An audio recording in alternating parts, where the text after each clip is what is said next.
Alright guys, this screen share video is kind of meant as training material for the last couple of things that we're going to want to know when we're about to post a blog post. Now this video assumes that we've already gotten all of the other on-page things in place as far as titling the post, working the body material, getting the subheadings, yada yada. So assuming that we've done all of that and we're now in WordPress ready to actually publish a post, I want to just go over a couple of the last things that we want to make sure we're including every time we're about to publish a post. First off, we want to make sure that every single post that we put up has a featured image. And you can see that when you go to Document, when you're in the block editor, and then down here where it says Featured Image. Now this post already has one, so you see it there. If you didn't, I'll say remove. This is what you normally would be looking at, and when you click that, it brings up your media gallery. You can pick anything from in there to use, or of course upload files from your computer. Obviously when we're doing work for clients, it's always ideal if they have photos they've taken or we've taken for them of job sites, their products, things, so we don't have to use stock photos, and some clients are very good about getting us that material, and whenever we have those, we definitely want to use them. But a lot of cases we don't, or writing about a topic that they don't happen to have photos for.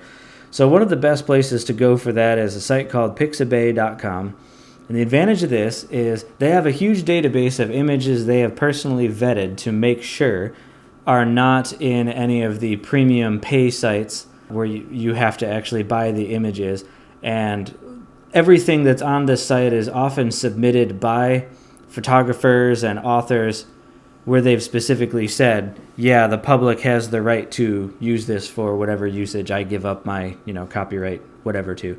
So all of that to say, you can do a search by topic here and be very certain that anything you find that you want to use is safe. It's not going to get us in trouble. I've been using images off of Pixabay for blogging for several years now, and I've never run into an issue where one of them was bad.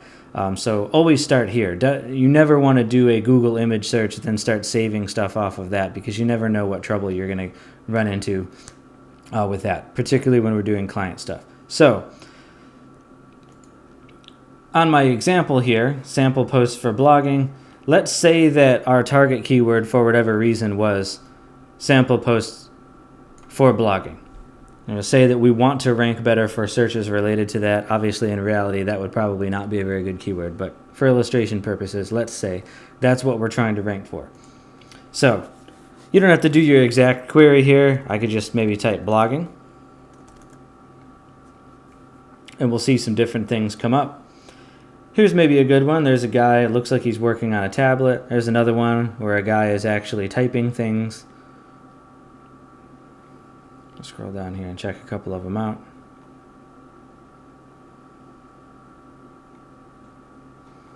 Or maybe we even use this picture of her because she looks like she's in the midst of something cool and she's enjoying herself. And since you can't see the screen on this one, what bugs me about these ones up here is it looks like he's typing, but you can't see anything on the screen, and that just draws extra attention to the fact that this is a staged shot and it's not real. So we'll use this one for demo purposes. I want to say that it's a free download. Generally, I pick 1280 size. It doesn't need to be that much bigger than that, because the way that most sites, when I say preview here, most sites are going to have some kind of a sidebar on the right, which is going to chew up some of the screen width. So the featured post is only going to be from here to about there, which is actually quite a bit less than 1280. 1280 would probably be from here to somewhere close to over in here. So 1280 is already going to be plenty, and same point for a phone screen, unless they're holding it horizontally. So that's going to be a good size. I'm not signed into my account right now, so they're making me do a captcha. Okay, and then we can just save this on the desktop. Now, a couple things we want to note. We want to save this something related directly to our keyword. So in this case, I'll just call it sample posts for blogging, so that it's an exact match to the keyword that we want to rank for. I'll hit save. Now there's one other thing that we want to do, or a couple other things. Usually these images, now this one is an exception because it is actually very rectangular and wide. Most images won't be.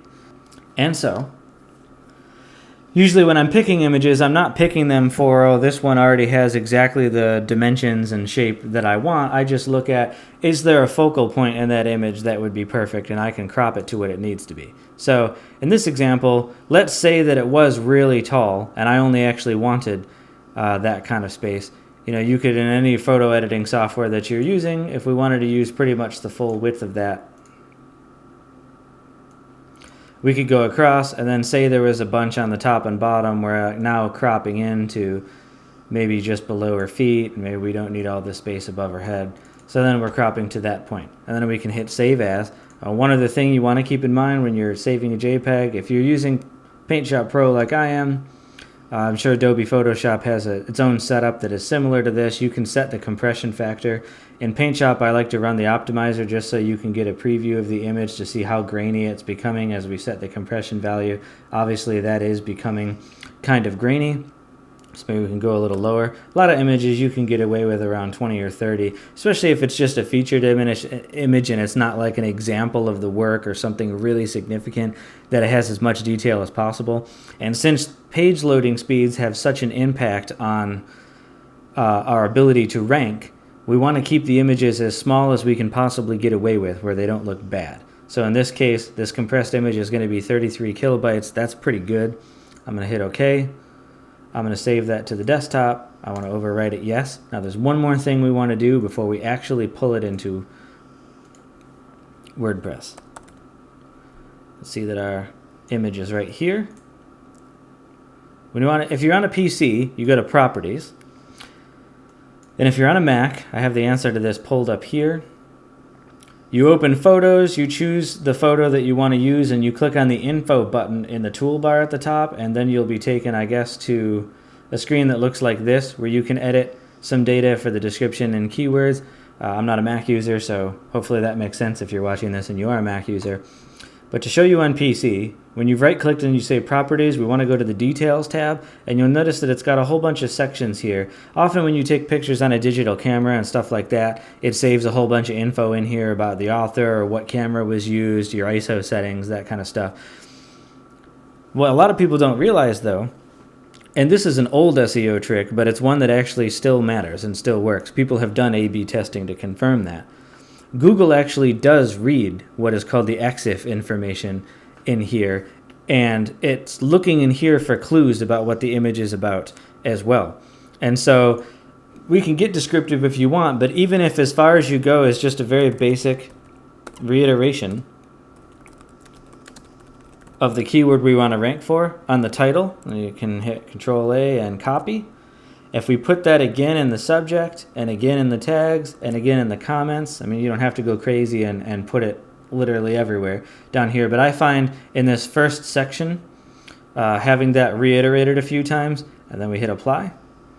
When Google reads this, it'll just see that reiteration of that topic again and again, and it does make Google see a stronger association of this image with that thing that we want to write about. And it doesn't make a gigantic difference, but this is, like many things in SEO, something that only takes a couple of minutes that makes a difference. It's a missed opportunity if we don't do this. And so wherever we can, take the couple of minutes and just do this. Tag it with whatever you're trying to rank for. It'll help in a subtle way. Okay, now we go back into our post, we can say set featured image, and we can upload that picture. Go to my desktop and find it. Sample posts for blogging. We definitely want to make sure that we fill in the alt text.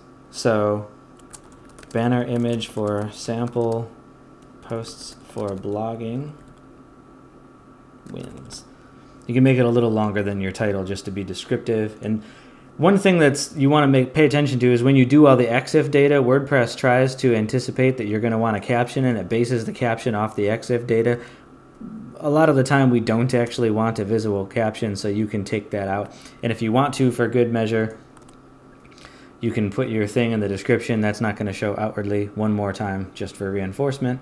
And then we say set featured image. Bam. Now when we say preview, we can see that that image does show up underneath the title here. It looks nice. It's a good introduction to the topic that we're talking about, and then we can go from there. Now, Couple last things to look at. Permalink. WordPress does not let you edit the permalink with anything real until you've saved the draft once to kind of lock what it's going to be in place. So if you're seeing like P equals 136, which is usually how it starts, you just hit save draft up here and then you'll be able to actually edit it. In SEO, shorter URLs generally perform slightly better than really long ones. And by default, WordPress basically just takes whatever you set your title as, separated by a bunch of hyphens. So like if I hadn't edited this, it would be, my site domain / sample - post - for - blogging, etc., all the way through. This would be a terrible URL if it was trying to do this. Way too long, totally unnecessary. So we want to keep this as short as we could get away with and still be somewhat descriptive, because keywords showing up in the URL, some people debate how relevant that still is, but it does seem to help in a mild way. So it's another balancing act of we want to, if we can, try to get something akin to the target keyword in the permalink, but we don't want the thing to be really long. So maybe we'll just say sample posts for blogging. And some people debate whether you even want to have filler words like for. If you do want to take it out, you could just say sample posts blogging. That's relatively short. It'll give you a preview of what your URL looks like there. That's a good length. We probably could go like another word or two if it came to here, but generally you don't want to go much further than that. So if we have a decent URL slug like that, that's fairly descriptive and kind of aligns with our title here, then we just want to make sure that we've categorized the post in however the site that we're working on is broken down, that this falls into one of those primary categories. And then tags, another optional and not super important thing you can do. But say if we were trying to target this keyword, we might have like blogging as a tag. We might have like writing tips, ways to write persuasively, something like that. We don't want to get carried away and end up doing this over and over with different posts such that the site has a zillion tags that, half a dozen of them or more are only ever used once and then never again. We don't necessarily want to end up there, but you can certainly be a heck of a lot more drilled into an exact thing than being broad like the categories, where we might just have, as you can see here, marketing commentary. That could mean a lot of things.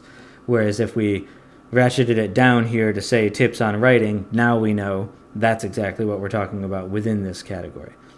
At the point that we have that in the featured image, there's only one area that's worth consideration at that, and that's an excerpt. Where we want to pay attention to excerpt is if we're ever going to share this post on social media, you notice how like on Facebook and Twitter, it'll share the title of the post, and then it'll have the featured image as a preview, and then usually it'll have a short sentence or two underneath that. It will often pull that from what we have as the excerpt right here. Now, if it doesn't see excerpt text here, it'll either go off of content it pulls from the first paragraph, or sometimes from what it has as the meta description, but we do want to be specific. So if it's a client that doesn't really do much on social media, you can skip this step. But on clients where I know that they're going to be sharing this stuff, or that we're hoping it's going to be shared by other people, it's worth just taking a quick summary of what this post is about in a sentence or so and writing something in this excerpt. It may well be very similar to what we end up putting in the meta description, and probably fairly similar to what we put in this first area, but at least this way we have specific control over when someone shares something on Facebook, what exactly it's going to say here to really attract the attention for someone to read it. And then at that point, we are good to go. If we've done a preview and we can see that everything looks like we want it to, everything interlinks, and we're good, then we can say publish.